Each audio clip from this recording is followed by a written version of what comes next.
and thin group of folks that were going to help. So with that, let's get started. Chat back up. So I'll be facilitating this. It looks like it's just me. So what I'm going to do is go through my presentation, and then after I'm done with that, you guys can throw questions in the chat, and I'll come back and read them aloud, and we'll cover what they are and in the answers. So with that, let's punt and get started. We're going to talk about relative risk assessment. There's been a lot of changes since we last presented. I think some of the screenshots last time were mock-ups, and this time I only have one. I'm going to use a PowerPoint presentation again instead of the application because they're working on the text editor right now. And they're adding rich text editing so that when you get the little format boxes or the little boxes to fill in content for the relative risk and org assessment, you can actually highlight stuff and bold stuff and use some formatting in them. So with that, we'll do a little bit of housekeeping. Just want to remind everybody about the WFDSS NextGen info page. I'm going to go ahead and take a minute here though and drop in the presentation into the chat in case you guys want it, because I don't think it got posted yet. I can do it on another chat, but not let me do it in this chat. Okay, well, I'll add it to the files for this chat, and then you guys will be able to see it. The other thing I wanted to do is give you the link to the survey form in the chat. Let me see if it'll let me do that. File must be set up a teeny bit different than my previous one.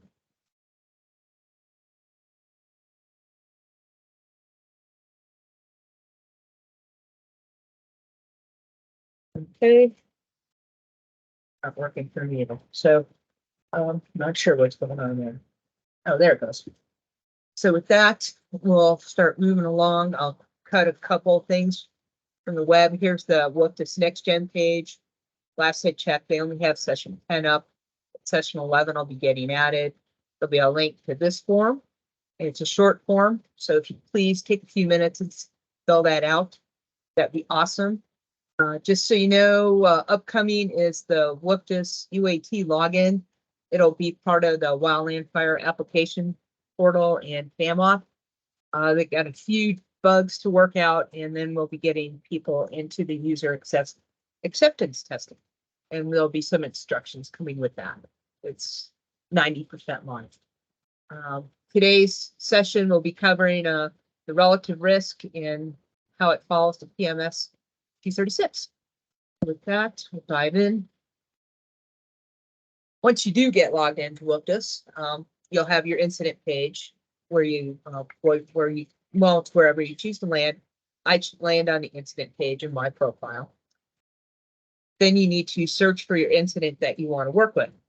And my incident is the black feather fire. So up on this line here, I started with the word black, pulled up all the fires we have in the system that have that on it, and I was able to choose black feather. Once you get in there and choose it, in order to get to the relative risk in the OA, you're going to need to click view down in the lower right. Once you click view, it'll bring you to into the system. So this particular incident, while they're working on the system, you can't stash a lot of data in there to come back like in 2 weeks and look at it again, because a lot of the GIS services are getting updated. So this particular incident would need to be initiated again. Initiating is where it goes into the decision process, and all the extra tabs are available. The organization assessments, the relative risk. You'll have your strategy and all those little pieces of a decision. And you'll also be able to do your spatial inventories and request fire behavior runs and stuff like that. So once you're in, you'll be able to click on the relative risk, which is the third one over right now. Just a little reminder, these arrows on the map expand and contract the map so that you can see more content that's in the left I mean the right-hand side. So we're gonna click that into. So currently, this is what it looks like once you expand the relative risk. When you first get in there and there's no content, you won't be able to, you won't see what you're seeing right now. It'll just be blank. So once you select your rating for each of the elements, you can then type into that text box. And that is what they're working on right now. As I said, it'll have formatting options. It'll be a rich text editor. So that'll be nice. As you can see in this one, if I could zoom in a little, it does do spell check for you inside the text box. So it'll let you know if you type something wrong. There's several words we use in fire that it does not like, as you all know. It's following the 236, so all the inputs are exactly what you would have there. There is going to be on-screen help. There'll be little question mark icons in the application, so you can get help, which relates to each section, and it'll be much the same as having to go dig out the PM 236 and read through each section. It'll be right here. So it is required to put a text comment with each one of the inputs. And once you do that, it'll fill out the chart at the bottom of the page, which gives you the summary of all your inputs. You'll then have to pick the relative risk rating based on your calculations from the number of low, moderates, and high. And once you choose that, there's another text box that you'll have to also complete before you can publish the decision. The key thing is, though, you can fill out like 2 or 3 squares and then click save and go do something else and come back and it'll still be there.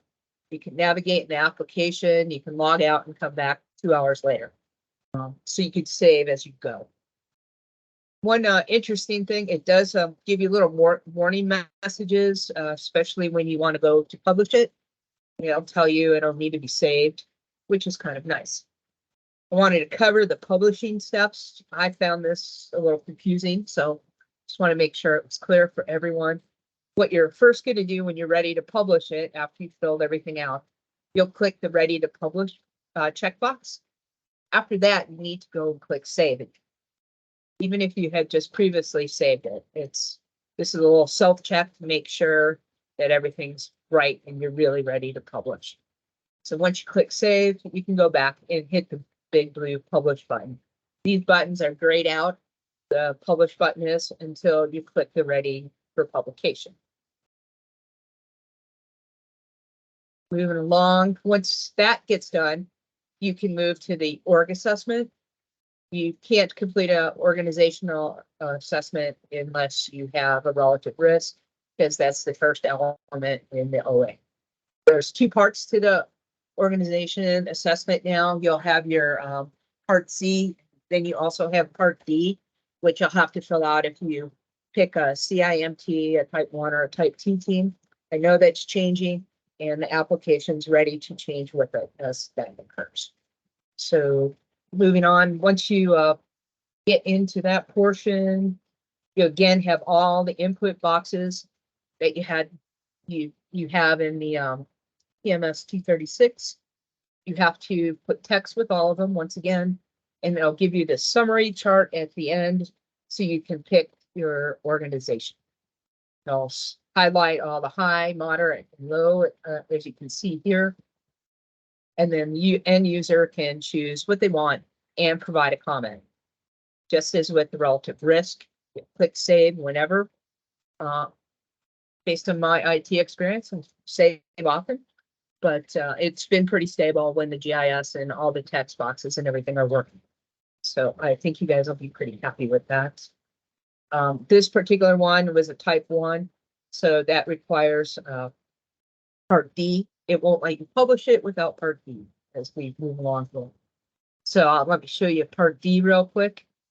Right now, it's a bunch of the inputs that are required for that. There's 5 or 6 of them, and they all require a text box.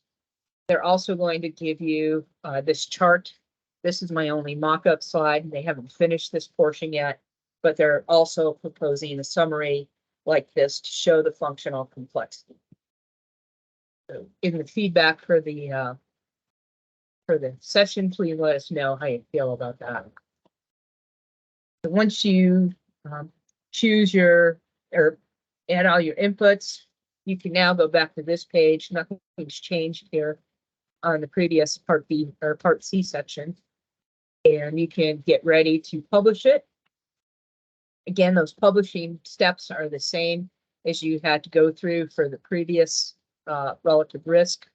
You're going to click the blue box for, or the check mark for ready to publish. You're going to save and then to publish. Reiterate those steps. Oh, this slide. I was going to tell you, you can always update these too. And the way you update those is you uncheck the ready for publication box. And then you read the warning message, because all the warning messages in the system are fairly handy. And it will tell you all the pitfalls of unchecking the box. Then you can edit all the inputs you need to, and then you go back to that check, save, and publish process.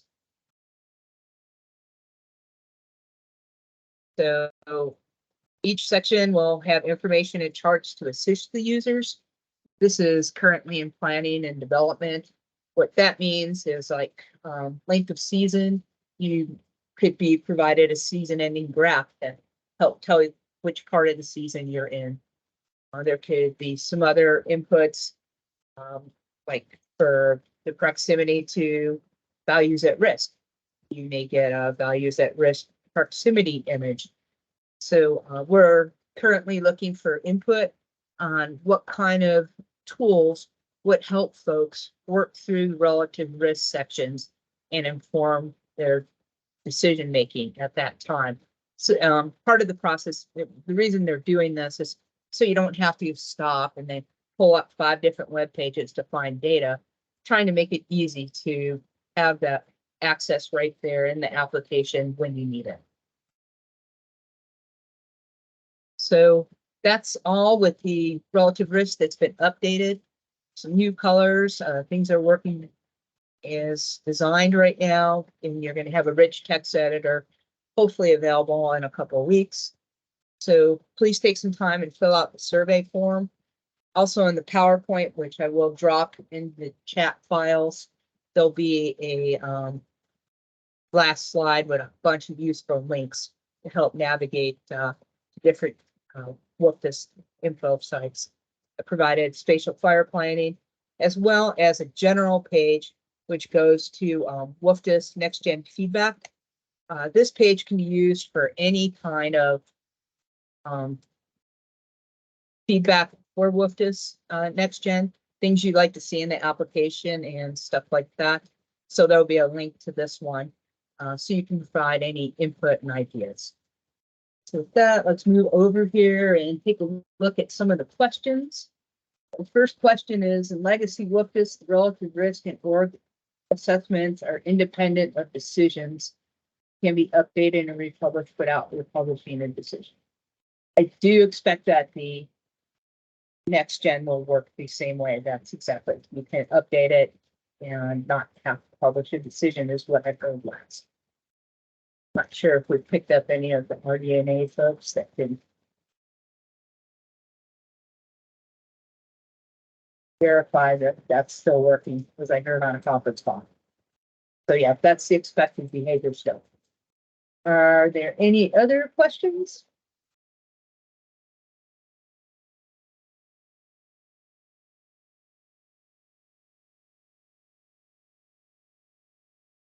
Okay. Well, I tried to answer all your questions from the previous relative risk session as I went through this one. And with that, then I'll give you guys back the rest of your day. Oh, got one more. Oh, there's a response from Wes. The relative risk in OA can be drafted independently and published as part of the decision. Thanks, Wes.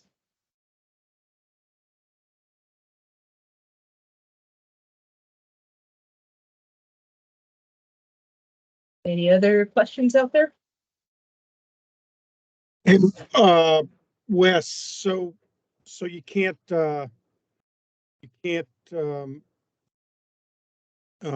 a org assessment, say downgrade an org assessment in WFDS without publishing a new decision, then, is what you're saying.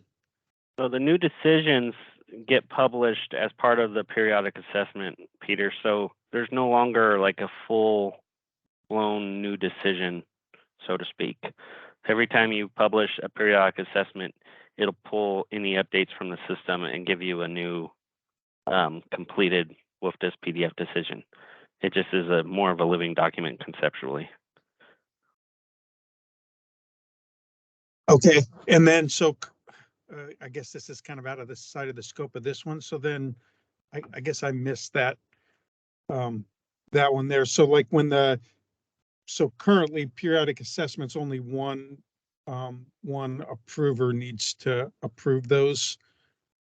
Is that going to change then? So are all the approvers going to need to approve every periodic assessment if that's going to be the decision update process? We haven't fully completed filling out the requirements on that, but that's definitely something I'll talk to the other POs about, because I see the concern around that. But we're trying to make it to where it's smoother and we don't need to have, you know, the periodic assessment information, and then in addition we have the decisions.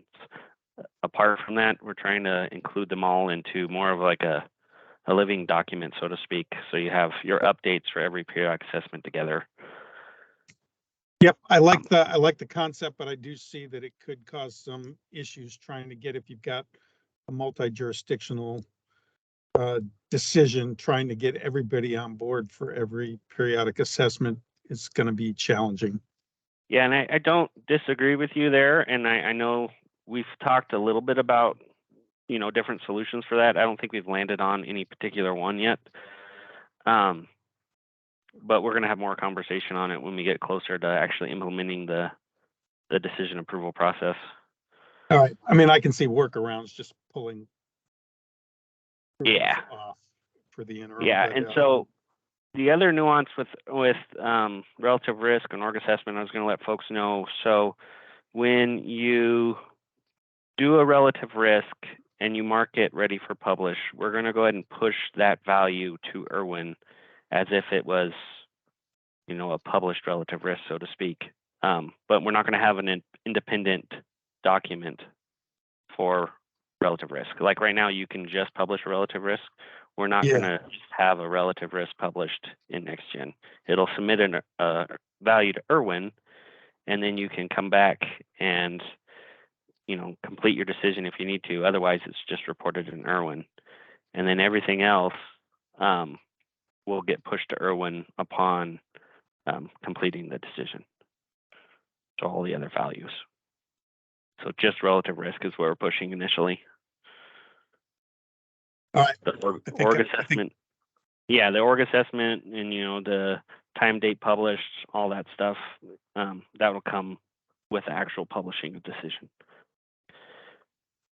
But relative risk, one of the reasons we decided to push relative risk early is it kind of helps folks know when there's maybe an emerging fire that has potential before something gets published. It gives folks a chance to kind of